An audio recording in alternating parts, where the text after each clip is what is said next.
BMS এর নাম ও logo ব্যবহার করে কিছু অসাধু ব্যক্তি তোল্লাবাজি সহ বিভিন্ন বেআইনি কর্মকাণ্ড চালাচ্ছে বলে অভিযোগ তুলে পুলিশের দ্বারস্থ হলো সংগঠনের নেতৃত্ব।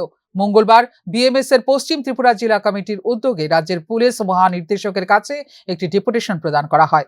সংগঠনের পক্ষ থেকে অভিযোগ করা হয়, কিছু ব্যক্তি বিএমএস এর পরিচয় ব্যবহার করে সাধারণ মানুষ ও ব্যবসায়ীদের কাছ থেকে অর্থ আদায় করছে এবং সংগঠনের ভাবমূর্তি নষ্ট করছে।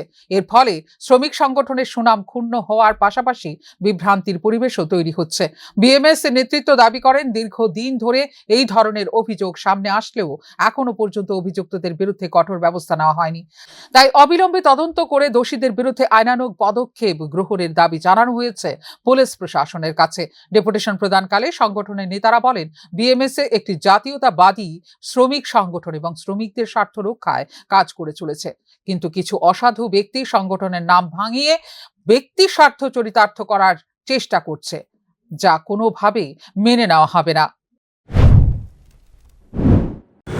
আজকে মূলত বিষয় আমরা ডিজি সাহেবের কাছে আমরা একটা ডেপুটেশন দিচ্ছি। বিষয়টা হলো, বিগত কিছুদিন যাবৎ পশ্চিম ত্রিপুরা জেলার অন্তর্গত বিভিন্ন জায়গায় ভারতীয় মজদুর সংঘকে অবমাননা করে, ভারতীয় মজদুর সংঘ প্রদেশ বিএমএসকে অবমাননা করে এবং পশ্চিম ত্রিপুরা জেলা বিএমএসকে অমান্য করে ভারতীয় মজদুর সংঘের সিম্বল ব্যবহার করে জায়গায় জায়গায় কিছু চাঁদাবাজি করা হচ্ছে।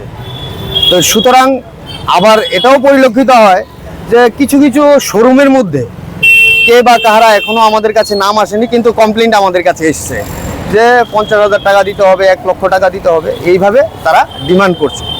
তারই প্রতিবাদে আমরা ডিজি সাহেবের কাছে একটা 5 জনের একটা প্রতিনিধি দল আমরা একটা ডেপুটেশন দিচ্ছি, এইগুলো যাতে অতি সত্বর এগুলো যাতে বন্ধ হয়। এদিন পুলিশ মহানির্দেশকের দপ্তরে জমা দেওয়া স্মারকলিপিতে দ্রুত তদন্ত ও দোষীদের চিহ্নিত করে কঠোর শাস্তির দাবি জানানো হয়। পাশাপাশি সাধারণ মানুষকেও সতর্ক থাকার আহ্বান জানায় বিএমএস নেতৃত্ব। ফিউরো রিপোর্ট, নিউজ নাও।